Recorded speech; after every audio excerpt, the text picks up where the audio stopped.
Yeah.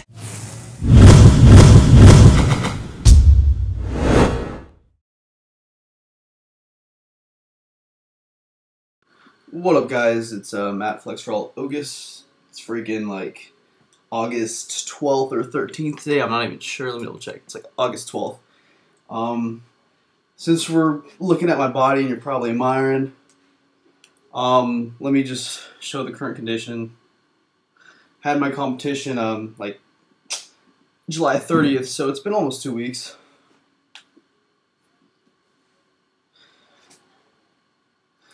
Still everything's there. I can't bust out the legs or the booty, but you get the whole picture. Anyways, the question of the day, guys, that I got was, Matt, are you going to clean bulk this off season, try to stay lean, or just, and then it got cut off. And I think you said just eat like crazy or something. So that is the question that I'm going to answer today. So far I've been doing something. It's called reverse dieting.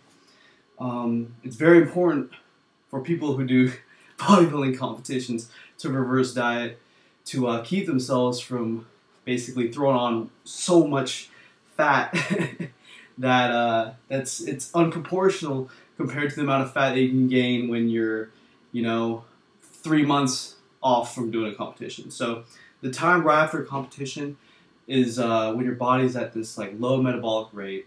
It's trying to hold on to everything possible, so it's moving very slowly. Your metabolism is like, and you don't want to bombard it and eat normal or above normal, which is what everyone and their mom does after doing a competition. And then, these bodybuilders get fat, basically. So the smart bodybuilders these days, competitive bodybuilders, because this only applies to competitive bodybuilders, really, the smart competitive bodybuilders will basically add 5 grams of carbs to what they were dieting on. My last dieting macros were 50 fat, 300 carb, 225 protein. So I took the 300 carb, I added 5 carbs per day.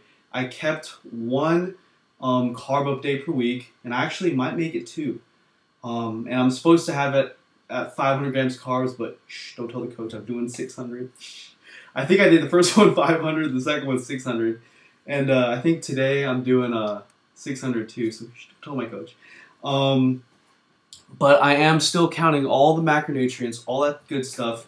And even when I'm like, in the middle of the off season, I'm still going to be counting my macros. So at least I know what does what to me, okay? What I mean is, all right, so I can look at it and literally be like, oh, 5 days straight of this many fats, this many carbs, and that many proteins does this to me?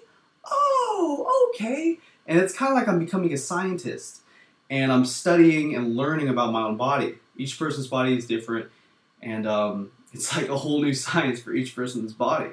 And I want to gain the experience to know what does what to me. So that's why I'm still counting all my macros. I'm tracking my macros. I'm not on a structured plan. I'm not eating the same foods. I basically eat what I want, when I want, how much I want, as long as by the end of the day I'm in this certain range. And during the off season, I'll actually have a range. As what I mean is, I'll have a range of fats. So it'll be like 60 to 75. I'll have a range of carbs. It'll be like 525 to 550 or something like that. And I'll have a range for my protein, which will be like 200 to 300. Let's just say. So I'll have a range, and it gives me more flexibility to have days where I'm like, okay, I don't need to keep eating, even though it's 12 o'clock and I didn't hit my back, and I didn't hit the upper range, I hit the lower range. And I'll have days where I'm like, okay, I could go to this restaurant and eat that giant meal, da-da-da. So, alright, so let me look back at the question. Okay, am I going to clean bulk the off-season, try to stay lean? Alright, so that's the real question, guys. Am I going to clean bulk? Alright, so I'm not even going to use any of those terms. I'm going to tell you what I'm going to do. I'm going to basically macro, scientific method, track, force, whatever you want to call it, myself to stay around 165 to 170 max pounds. Okay? I want to stay that freaking lean and grow muscle at that weight. And yes, you can still grow muscle at that weight and not actually add weight you can, you know, increase your muscle mass and increase your strength, etc., while doing little manipulations to keep yourself at, you know, a body fat percentage, and or, you know, drop body fat percentage or whatever. You can increase your body composition, guys, was what I'm trying to say, and not gain a shipload of fat. So I'm going to be keeping myself between 165 and 170, yet increase my strength and increase my muscle density, my muscle mass, okay? So a lot of people are wondering, you can't do that, you need to be this and that and this.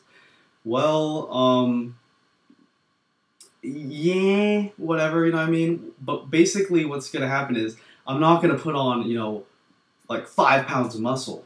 I'm not going to put on 10 pounds of muscle this year, and neither will you, unless you're a complete beginner and you're smart as hell and you're intense as hell, okay? You're not going to put on 10 pounds of muscle unless you're unnatural, smart as hell, first year beginner, etc. Okay? I'm going to put on like 1 to 3 pounds of muscle this year. And I'm cool with that. I understand that. All right, 3 pounds of muscle, great. 5 pounds of muscle, holy hell, maybe there's a breakthrough in training and I use this new training method and I gain 5 pounds of muscle miraculously, which is what probably going to happen.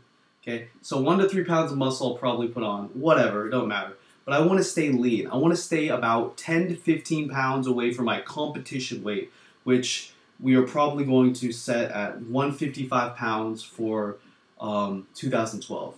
So come like June 2012 is that first competition I'll be doing. June and July, and then in August I'll be doing competitions. And just, if you research enough about me, you'll find which ones. They're mostly NANBF competitions. So I'll be doing these competitions, like I said, in a while, but I want to have the most comfortable, the most sexy freaking cut ever. I want to be cutting on like 400 grams of carbs per day. Meanwhile, everyone's killing themselves doing like 100 grams, 200 max. You know, I'm going to be cutting at like 400. 300, 400, maybe 500, who knows, okay? I want to be able to do that and have a comfortable cut down, all right? My coaches do that. My coaches have done that. Take a look at Alberto's glutes, okay? Look him up, 3musclejourney.com. It was funny, I was at the gym and one of my buddies, an NPC competitor, was like, no way. He's like, no way. I could tell he was kind of offended just by how freaking ripped his glutes were. At a natural level, and he was like, you know, he wasn't even, my NPC buddy wasn't sure if this kid was if Alberto was natural. He was like, dude, he can't be natural. I'm like, yep. So that's what I'm gonna be doing, guys. I'm gonna be keeping myself at this low body fat percentage, a low weight, close to competition, not too far, because you remember I was above like 190. I was almost 200 pounds. So I'm keeping myself way beneath that. I'm not going to be getting super heavy. Not because, you know, it's not as sexy as this, which is true. This is way sexier than what I look like. My girlfriend likes this way better. All girls like this way better. Dudes are hitting on me, which is great that I have all that, you know, the perks of being ripped and lean. But it also is easier for me to compete. It's easier for me to cut, etc. And figuring I did pretty damn good in my competitions, you know, 20 years old versus 30 and 40-year-olds. A lot of people didn't realize that, you know, you gain muscle as you age. You just keep gaining and gaining and gaining as long as you're doing the right things. But a lot of people don't really grasp that. They don't understand that. Anyways, different subject.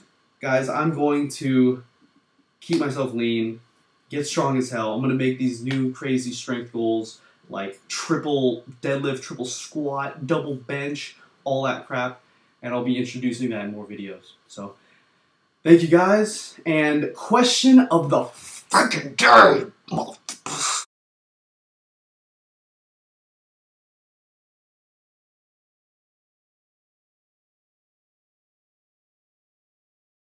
Let me know in the comments below.